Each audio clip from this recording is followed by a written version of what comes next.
So basically, these advanced lab tutorials are really meant to offer, and in this one specifically, a deeper dive into vCenter Orchestrator, right? So really one of the big premises is that you've either done a lot of stuff with vCenter Orchestrator or have questions about vCenter Orchestrator in your environment, or you went through the lab for vCenter Orchestrator, right? And you have, it was a very basic lab. You have deeper dive questions, more advanced questions, and that's the goal of this session. It's very interactive. We don't have any PowerPoint. We have some demo of some new technology, some new plugins for the Orchestrator that we wanted to showcase.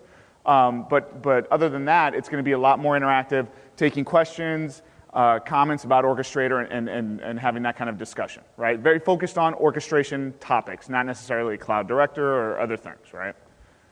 So, again, I'll turn around. If anybody didn't think this was the session they wanted, feel free, right? But just wanted to level set so you guys knew what to expect. Thanks. We ready to get started? I guess we'll jump right into it. Is it time? Yeah, it looks like we've slowed down. So. Okay. Well, let's give the folks who are shy a couple minutes if they want to. Yep, I'm on? Okay. Yeah, absolutely. So there's one being done called Saving Time with Orchestrator. I believe it's like MA8030. Yes, that's correct. 8030. Right? Which is it's really more overview of sort of orchestration, where we're taking it, and that's being led by our engineering manager, right? So basically the owner of the product. And that's going to showcase some other plugins that we're working with some partners on to develop as well. And I think it's kind of trickled in there. Orchestration is, it's a product, but it's also a big theme on sort of, the whole journey to the cloud, right? So how do you automate, once you virtualize and consolidate a lot of stuff, how do you automate that? Cool. So we didn't lose too many people. Alrighty. Well, as part of the introduction, my name is Joe Horsey. I'm a pre-sales engineer based out of Atlanta, and this is my co-presenter, Burke. If you want to introduce yourself. Good morning, everyone. My name is Burke Asbill. I came over as part of the Dunes acquisition back in 2007 when VMware acquired the Orchestrator product. I've been in the PSO organization ever since. My focus is primarily Orchestrator. So like LCM, Lifecycle Manager, is built on Orchestrator. So for the last few years, I've been doing the customizations around that. And recently, I've been working with my team in Switzerland and the engineers on building out a library of workflows for the vCloud Director plugin that we'll be highlighting today. So as sort of a level set, so who here has actually gone over to the labs and taken the Orchestrator lab, Lab 17? It's more than yesterday. Only one person yesterday, so you had a few folks. Who here has installed Orchestrator? I'll break this up a little bit. Who's installed Orchestrator? Wow. Successfully. Keep your hands up. All right. Okay, well, let's go a step beyond that. Who actually has it configured? Yeah, because it installs out of the box, right? Configured, right? So plugged into the databases, Active Directory stuff. All right, who's using it? Who's got a bucket of workflows that they automate, that they run on a scheduled basis? One person? Two people? Right here? Two? All right. That's a lot better than yesterday. Nobody was raising their hand yesterday. So, yeah. But so that's one of the things that in the basic lab, if you haven't taken the lab, I definitely encourage you to take the lab. We have this session one more time tomorrow, right? So if you go and take the lab, you want to come back in, I think there'll be plenty of seats, and we can take some questions and do a little bit of a deeper dive. But the purpose of the lab was to just give you a basic introduction, how to configure it, right? That was a lot of feedback I got from customers. Is it's great, it's installed, but it's very difficult to configure. I can't get it to configure, and then they stop messing around with it. And then how to just kind of navigate the interface and then start building some very basic workflows, right? What are the building blocks and how do you piece things together? And one of the things that we want to go into here is really start focusing on some of the plugins that we're starting to develop, because any orchestration tool is only going to be as good as the plugins and the interfaces to what you can orchestrate, right? So out of the box today, I believe we have obviously the plugins into Virtual Center, right, to allow you to go in and orchestrate Virtual Center.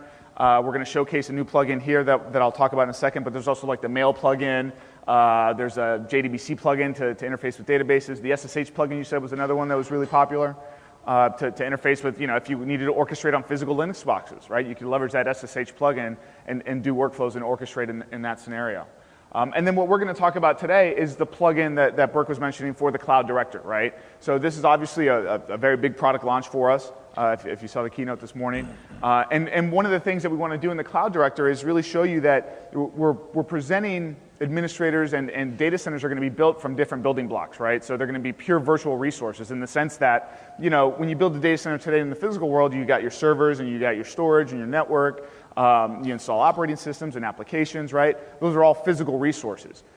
What we're doing with Cloud Directors is introducing this notion of pure virtual resources and a level of abstraction from the physical data center, right? So that allows us to then create virtual data centers, right? If you've been to the labs, well, who's just been to the labs, taken labs? Good stuff so far, right? So those are running, in virtual data centers, right? Those are running in Verizon and at Terramark on the East Coast, right?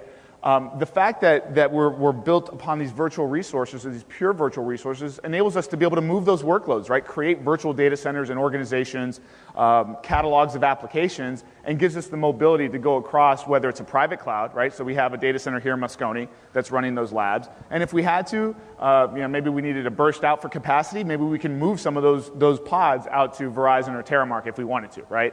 The fact that they're all using the same level of APIs from a vCloud standpoint as a standard gives us that flexibility, right? And that's the whole notion there, open standards to allow that seamless mobility, right? So the vCloud plugin we'll get into in a second. I want to stop there. Are there any questions about just general orchestration topics, right? We don't have any PowerPoint.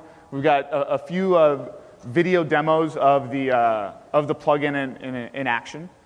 But now's a great time to start with some questions, some basic ones about Orchestrator. Things that have just been, keeping you up at night. Like, man, how do we do that? All right, this is going to be a short session. I'm going to be out of here in 30 minutes. There's only like 15 minutes of video. All right. Here we go. Yep. Like out-of-the-box workflows and stuff like that to actually start using it. So. Useful.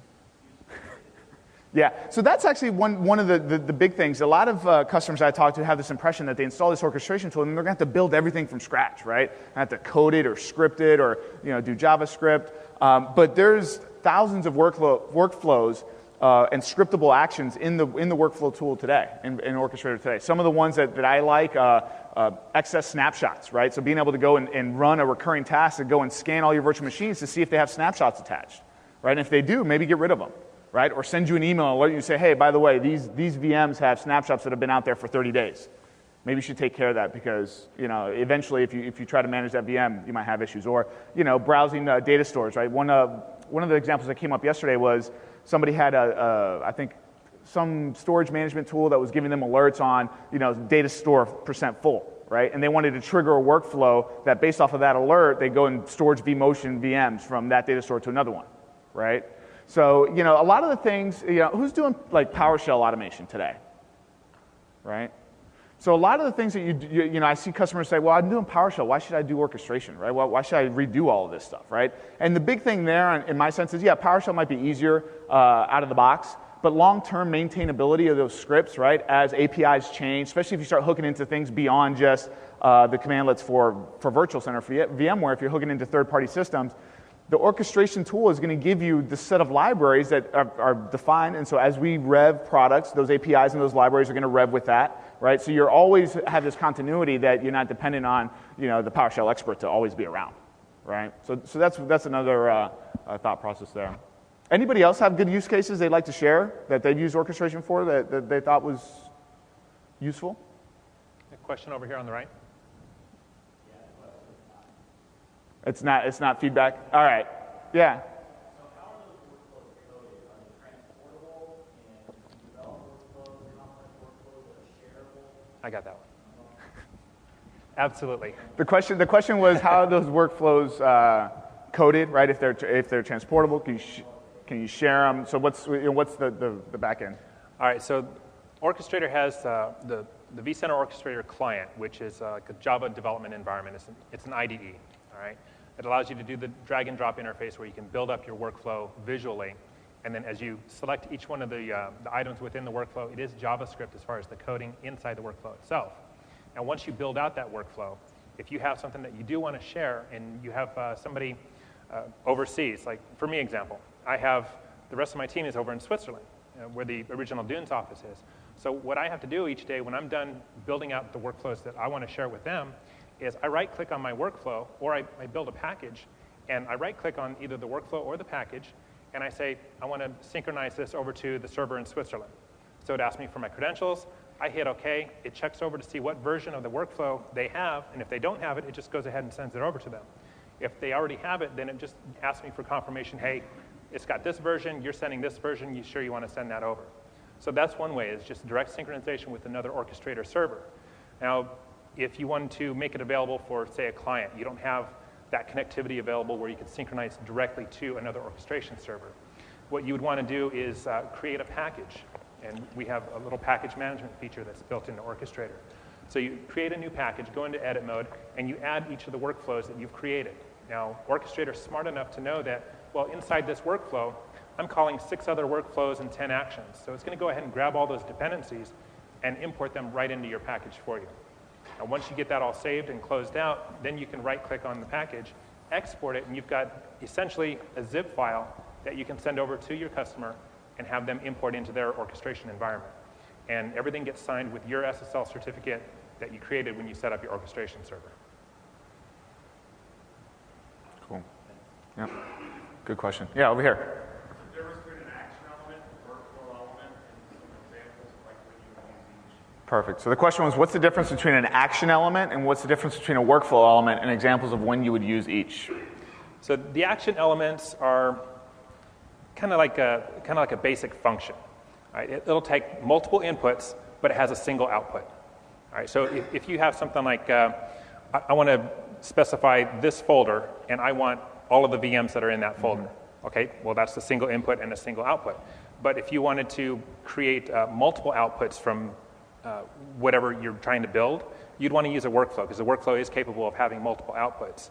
And actions can call other actions, but they can't call workflows. Not very easily, anyway. But within a workflow, you have the whole visual environment to build everything out with multiple pieces, whether they're actions or decisions or other workflows. When we get into the demo, there's a spot where we show sort of that canvas of where you build the workflows and all the different objects, right? So as you build that workflow, you'd be dragging action items or workflow items or logic items, right, to do a yes or no or Boolean type stuff, right? And then allows you to piece it together and put the logic in there and say, okay, if you get to this point, I want you to check to see if there's any VMs left in that folder. If there is, okay, do something with it, and then loop through it, right? So you can, build that kind of logic into the workflow until it iterates through, a container, right? Yeah. You should go through the actual approval process. So the authorization of those workflows when they're instantiated. Where does it go? How do you set that up for authentication by the administrator somewhere? Are they self-provision where you can just set up an automatic approval system, or go through those actual 2 exercises? So the question was around approvals of workflows, and I just want to clarify the question. Are you talking more from the standpoint of who can execute what workflows and what those workflows are doing, or okay? 2 aspects, All right. That aspect as well as from a self-provisioning model. So I am going to Yep. send out some self-provisioning to some developer. Right. So how is that approval process, and what does that look like? Right. So you want to go, or you want? We won't be able to get into that in this session. Like we said, we just have the 3 video clips that we'll be showing that highlight the cloud plugin. But the capability is in there. You would need to set the appropriate permissions within Orchestrator itself so that whichever groups your developers are in would have access, first off, to list everything that's available so that they can get to the workflows that you've specified for them. And then within those workflows, maybe you have a category that's specifically for your developers. So on that particular category, you'd go ahead and set permissions that would allow them to execute it, but not delete or edit those workflows. And that's all driven by Active Directory, right? So when you go through the initial configuration, Right. you're piping that into Active Directory, and based off your AD groups, right, you're setting those permissions and those roles tied back to Orchestrator, right? And then, on the self-service and the provisioning, right? I mean, there's a lot of stuff that goes into that, right? From a standpoint of, I would almost ask is, well, if you have a help desk, why not drive that with your help desk, right? And then have the help desk call into web services APIs to actually trigger Orchestrator to do the work once the approval flows have gone through, right? So I think a lot of that depends on what plugins we make available to different systems, right? To help desk systems or other orchestration tools. One example came up yesterday was, somebody, if you have the knowledge in house to create, web page or, HTML design, you can hit the web services APIs into the orchestrator and trigger workflows that way, right? So, it could be easier in Orchestrator, and I expect it'll get better to be able to deliver sort of that web-based, role-based view as well, right? So natively in the product. Any other questions? Yes, question back here.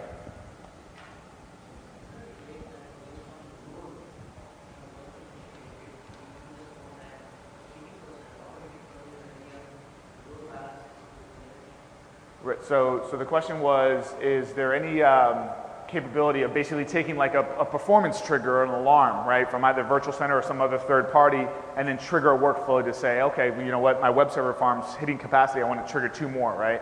Absolutely, right? So it all depends on what's triggering and sending that alert, right? So if it's, within Virtual Center, or if it's a third-party tool that has APIs, so at that point it takes a little work, right? It's not out of the box, so okay, I'm going to just do it this way. The workflows to automate and provision virtual machines based off of templates and put them into clusters and have DRS kind of take it and go is there out of the box. It's just more of, okay, how's that alert coming in and what's going to trigger that API, right? Because you'd have to be very careful too for, performance, spikes, right? So, every spike you're provisioning web servers, right? So that's a good point there. I don't know if you had anything you wanted to add on that or no? You weren't listening to me, were you? Wow. No, I was interrupted.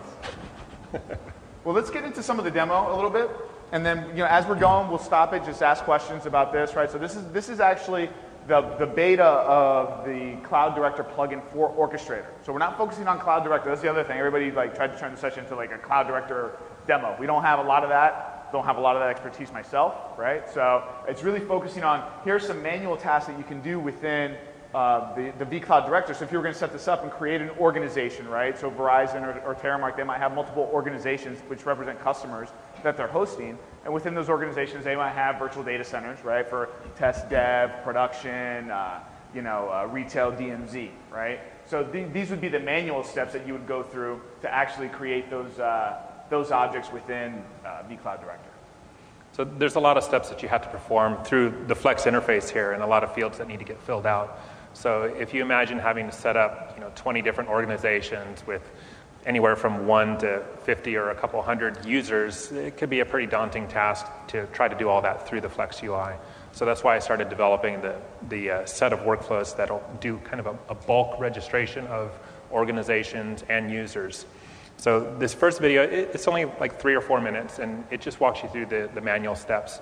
The next 2 videos are about 5.5 minutes each, and they'll actually have the Orchestrator Client using the vCloud API plugin to interact with the vCloud server and generate multiple organizations, each one with a default organization data center and a bunch of users. And then we'll look at what it takes to delete an organization and then go through that automation process as well. Any questions? Yes, go ahead. Sorry, No problem. how does the vCloud Director pick up the integration and illustration? How does that So talk a little bit about what it takes to develop a plugin. So we talked about plugins being very critical, so I'm assuming everybody's going to go home and start developing their own plugins, right? So good question. Yeah. The question was, how does vCloud pick up and understand that Orchestrator is there and available? Well, it doesn't. Okay, vCloud doesn't know that Orchestrator is there. At this point, Orchestrator knows about vCloud. So the Orchestrator plugin, you have to configure that and say, hey, I've got this vCloud server. I've also got this one, and that one. So Orchestrator can talk to multiple vCloud servers. So that plugin, you go in and you set which server it is, which organization you're authenticating against, and which credentials you want to use when you start talking to that particular server and doing those automations. In the future, we'll start building out the capability for vCloud to talk out to other things, but right now, it only accepts incoming automation. exactly. Right. Right. Yeah. Exactly. Correct. So if you think of the Orchestrator as the engine, and just the plugins are basically the doors into the different areas of your data center or different areas or products that you would want to automate. Absolutely. Mm-hmm. Any other questions? So for the folks that were using, go ahead. I was just going to say, all these steps that are being performed right here, if you take the lab for install and config, you've probably, if you've done that already, a lot of this will look familiar to you. But if you'd like to, that lab does have you walk through similar steps as far as creating an organization and doing all of these steps here. So for the folks that said they were using Orchestrator, what were some of the use cases for Orchestrator? Why were you, why use Orchestrator than, other than doing PowerShell? Or the folks that used in PowerShell, I would love to hear, your thoughts on PowerShell versus Orchestrator, right? Man, this is a lot of vendor parties last night, huh? Yeah. Well, for example, PowerShell is great for me, but a bunch of users were asking for the ability to perform certain actions on virtual machines. They don't necessarily want to give them away to that. Right.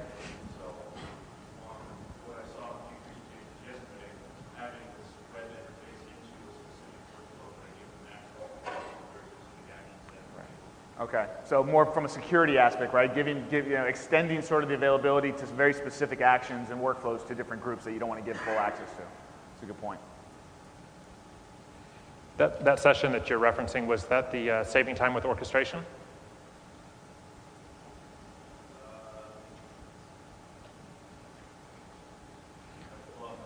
For those of you that haven't had an opportunity to attend that session, Stefan is the presenter there, and what he does is he has a web view available, and he will be highlighting the Cisco UCS plugin that has been developed for Orchestrator so that you can start automating your blades and provisioning out your physical stuff for the UCS. He also has the NetApp plugin that NetApp has developed for Orchestrator, so he walks through a scenario of actually provisioning out storage, and I'm not sure if he covered the decommissioning part of that as well. And then his final two videos do some examples using the vCloud plugin that we're highlighting here. That is... Saving time with Orchestrator. Yeah, saving time with Orchestrator. MA 8030. 8030? Yeah, MA 8030. I think it might be later today. I think we had 3 of them, right? I think so, yeah. All right, so the next video that I went ahead and put up is an Orchestrator workflow that allows me to put in one or more organizations that I want to create. So here, I'm just going to put in the org names, and these end up showing up as part of the URL when people go in to access them. Give it the full names and the other required fields that you need in order to create a new organization within a provider VDC. And one of the other things I did is earlier you saw, as you added the user, there were several different fields to put in order to create just a single user. So if you have hundreds of users that you want to get imported into your system and you're not necessarily using the Active Directory integration that's built into the vCloud director, then you could go ahead and create the CSV file that would have all of your users and the necessary fields there, and just import the CSV file into whichever organization you want all those users to exist in. So that's what's being accomplished on the workflow that's being shown up on the screen right now. And then this interface for the Orchestrator, in the labs, we focus more on sort of that full Java IDE client. This is the web view perspective, right? So accessing and running through workflows through a Internet Explorer in this case. Something that I wasn't able to announce yesterday because I didn't know it was ready is we do have a VIX plugin for Orchestrator. We had one. It was created as a 32-bit plugin for the previous version of Orchestrator, but since Orchestrator is now a 64-bit requirement, we had to go ahead and redevelop that. One of my counterparts in EMEA just completed the coding on that. So we've gone through the necessary channels to have that released as open source. So that should become available on the labs.vmware.com website pretty soon. I would imagine within the next couple weeks. They're waiting for me to get back from here so that I could do some QA on it and give it the final go-ahead. And for those of you that aren't familiar with VIX, it basically will give Orchestrator the ability to start doing stuff inside your guest operating system once it's done doing the automation of the VM itself. So that could be pretty helpful. We've had a lot of requests. You're excited about this, aren't you? Yes, I am. I've had tons of requests over the last few years dealing with LCM and orchestration projects where they were happy about the automation aspect of it, and they also wanted to just carry that on so that they had a single engine that was able to drive not only the the VM itself, but also all of the aspects of, okay, well, now that it's provisioned, I want to go ahead and mount this CD in there. I want to or copy this installer file into the guest OS and then go ahead and execute it with these credentials, wait for it to get done, and then go ahead and do some other aspects of it, like importing some extra files or whatever the case is, and then dismount the ISO or delete the files once it was done. So with the 32-bit VIX plugin, we were able to do that in the previous version, and now we'll be able to do that with the new version of Orchestrator as well. Just VIX. So this is the full Orchestrator client right here, so you kind of get a feel for when it's going through the workflows, kind of how it processes it, going through the logic, right, and then giving you a lot of the feedback that he built into this workflow specifically. Yes, question? Yes, I believe it is, isn't it? Yep. VIX is supported. It's one of our standard, I believe, APIs that's supported out there.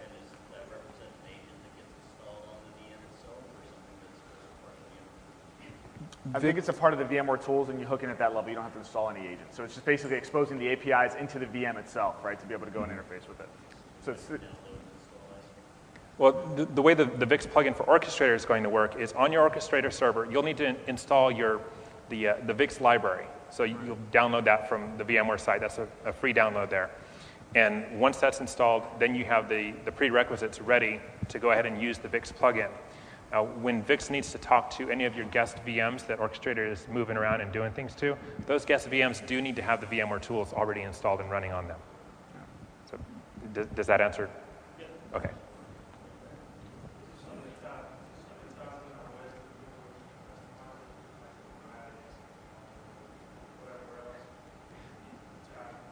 So the question was, does this good thing now give you the ability to even go further and start deploying applications on top of the OSs in the VMs? And the answer is yes. That's exactly what we had used it for when I mentioned that we did a 32-bit version of it in the past. That was actually part of an engagement, and the client said, okay, this is great. We really wanted you to do this, but we want to be able to access the code too. So start working with your management and make sure that we can get the source code to this. So we jumped through all the hoops, got everything lined up, and made sure it was going to be open source. But we just didn't publicly announce it because we weren't quite ready to get it out on the website yet, and we weren't sure where to put it.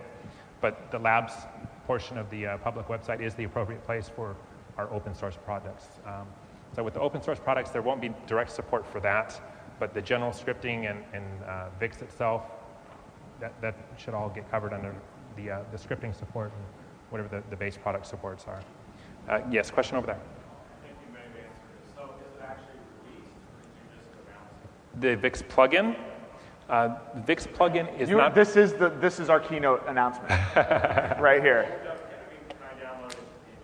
You can't download it yet. VIX itself, sure you can, but the plugin for Orchestrator, not yet. Go get on a plane right now. Start QA. Couple weeks, right? I'm talking either the end of next week or the following week, because right now it's in my hands. Everything else is taken care of. It's just in my hands to give the final look over the code and make sure that it's really doing what we want it to do. And I'm going to help work out some of the English and whatever documentation that we'll be providing with it. You mentioned it's a 32-bit plugin.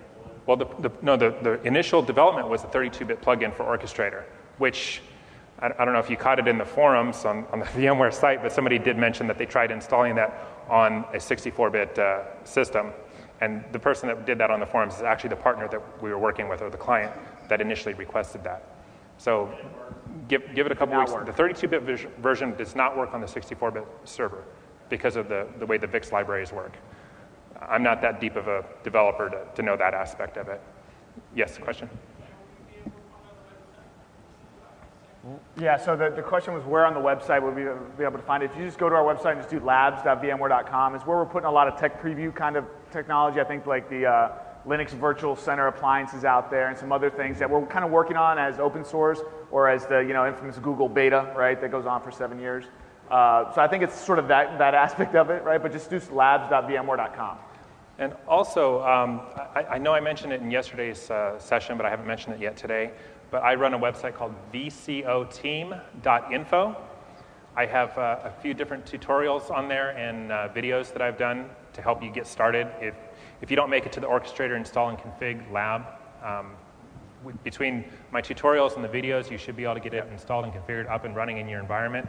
And my counterparts in EMEA have also helped me in contributing content on there. So the lab was actually developed as using some of the content on our website as the use case that gets built during the lab. So when I do have the plugin available for VIX, I do plan on having a write-up on that website to make the announcement. And I think he makes a really important point, and I think one of the things that's kind of held back, sort of the adoption of Orchestrator is more of this, the community, right? You can very easily go out and search for PowerShell scripts and find a ton of sample code out there that you can then just bring in and use, right? So we need to get the same level of community and sort of sharing from a standpoint of the workflows and the packages. Your website's a perfect example of where you could go and say, hey, I'm trying to do this, this, and this with this workflow. Anybody done this? Or is there a package that I could then import into my Orchestrator server, right? So that's one of the things we walk through is the ability to package those workflows gives you the flexibility to say, hey, you know what, I did something really cool with Orchestrator. I want to share it with other people, right? I'm going to go ahead and post it either to the VCO communities on VMware communities or to a site like VCO Team. Right? So I would definitely encourage you to look at that, and hopefully, out of this we can start building a little bit of momentum. The video that was up on the screen looks like it completed, and we see that we've got a number of users there in one of the organizations, and it basically created 3 different organizations, created a default organization data center, virtual data center in that org, and then it imported between 20 and 30 some odd users into each one of those organizations. So the discussions we're having is more of what we're really hoping to accomplish here than what's actually on the video. Yeah. If anybody needs to have the video replayed, I'd be happy to go ahead and run that. Yeah. It's about 5.5 minutes. There is still one more video left, and that's just showing what happens when you try to delete one of these organizations. So let's say your development team has set up a bunch of different orgs, and they've been testing different things. They've got a bunch of users in there, a bunch of catalogs set up and media that's been uploaded. They've got a few vApps there and virtual machines that are up and running. But they say, oh, well, we don't need this anymore. You can have the resources back. If you try to go in there and just disable that organization and delete it, then the system's going to say, well, no, you can't delete that yet because I've still got all these users. I've got all these child elements that are running inside that organization. So it's a pretty painstaking process to go through and delete all these different organizations that all these developers threw together as they were testing things. So this video will just show you the error message that comes up and then the workflows that I've put together to help take care of that issue. And the guys over on our cloud team that have been working on the vCloud Director are pretty excited about the workflows that I put together because this is exactly the kind of thing they do. They run through all these different use cases, building up different things, but then they have to clean up after themselves so that they continue on to some other use cases. So they're pretty excited to start using this to clean up their system. So the first workflow that's running here, we see the schema over on the right-hand side. I'm checking to see if there are any child elements in the on the left side, and if so, I jump over to the right, call a sub-workflow that says, okay, delete all those child elements, and then continue on and get rid of all these children so that I can get rid of this organization. Now, this is fine for doing just a single org, but if you have 30, 40 different organizations that have been created, you might want to have something that says, well, just delete all the organizations and only save the ones that I really need. That would be the system organization and maybe a couple of control organizations that you've set up that have all of your vApp library and your catalog, all your ISO images are uploaded there, and you want those available in the future tests that your developer is going to try to do. So you can specify, all right, delete all of them except system and this control org, and get everything cleaned up so that I can have more resources available for the developers again. So that's the last video there. It's just showing the cleanup process. I think we have time left. You're welcome to continue some questions here. Yeah, we've got a good 25 minutes left. Any further questions? We won't keep you here. We'll be here till we got the whole room for an hour. So if you'd rather talk one-on-one, we'll be around as well. So here's a couple other questions.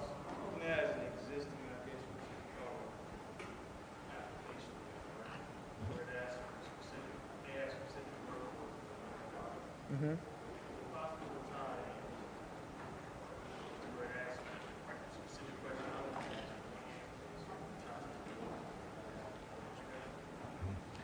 Yeah, I mean, so if you have an existing front-end interface and you want to be able to tie in to where it calls out to Orchestrator to do a certain set of workflows, but your company also has another automation platform that does other things. Well, Orchestrator does have a web services component available, so you can make web service calls into Orchestrator. You just pass in the appropriate parameters, say, okay, I want to run this workflow. Here are the parameters. Can you go do this for me? And then it'll give you whatever results through the web services, and then you can continue your processing from there. One of the larger projects that I did, they actually did that. They had a front end. They wanted to provision out, create a new data center, add ESX hosts from a pool of unused hosts, add them into that data center, create a cluster, put them all in the cluster, create VM folders, resource pools, and then go ahead and copy over a bunch of ISO images into that area so that they were able to do it and connect it to all the right storage. And all that was kicked off from their interface, calling through the web services API for Orchestrator, and then Orchestrator did all the heavy lifting in the back. Question back there?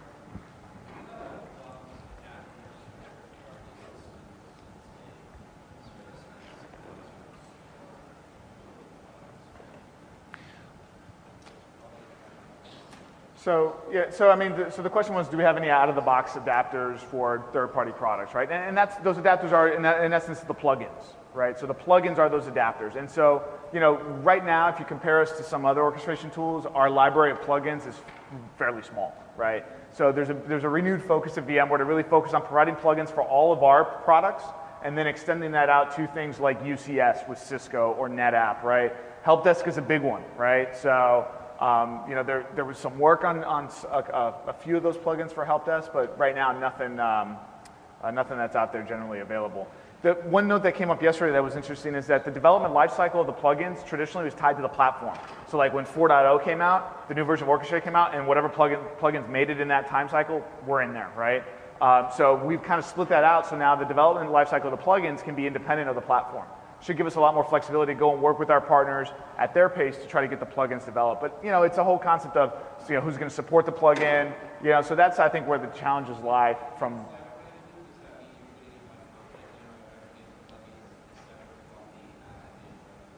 That's exactly it. The plugins are now being presented as content, so they're on a much shorter life cycle as far as being developed and being updated.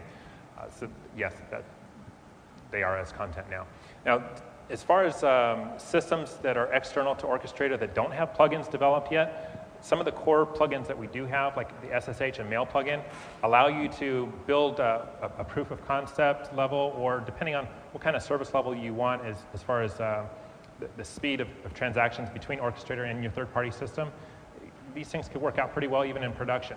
As an example, we had a large client on the East Coast that wanted to do an integration with Remedy, but we hadn't started working with BMC yet as far as having an official plugin developed by them.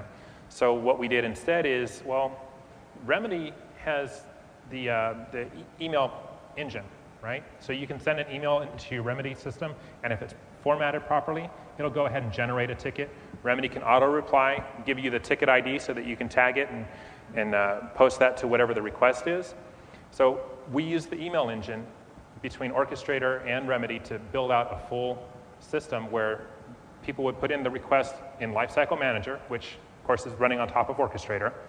Orchestrator would go ahead and kick off an email over to Remedy, have it all formatted with all the right input parameters, and then we'd have Orchestrator checking on a regular basis for email in a pop mailbox.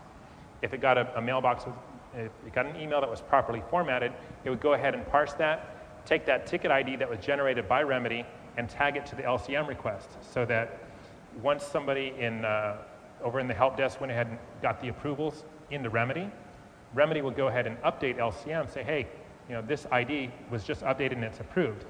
Once LCM got that, then it would go ahead and process the rest of the request, get the provisioned system out, and then notify Remedy, says, hey, I'm done now. And then the same process would happen at the end of the life cycle. LCM would say, hey, Remedy, this thing's ready to go. Do you approve the decommission? Remedy would come back and say, yes, go ahead and decommission that. And once it was done decommissioning, we'd make a call back over to Remedy and say, okay, it's done, the ticket's closed. So that's just an example of one of the ways that you could use some of the core plugins to integrate with other systems that may have email or SSH capabilities. Any other questions? Yes, go ahead. It's more of a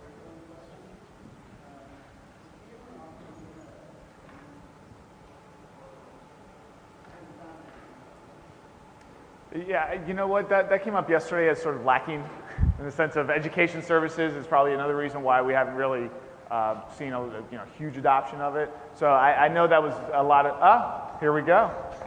That's the guy you need to talk to. Perfect. Education questions right over there. And we should have mentioned it earlier before too many people got out. Make sure you fill out the survey for the session. We wanted to wait for the core team here that was going to give us a good feedback, right? No, well, thank you very much. We'll hang out here for another 20 minutes if you guys have some one-on-one questions. We're here. Thank you very much for your time. Really appreciate it.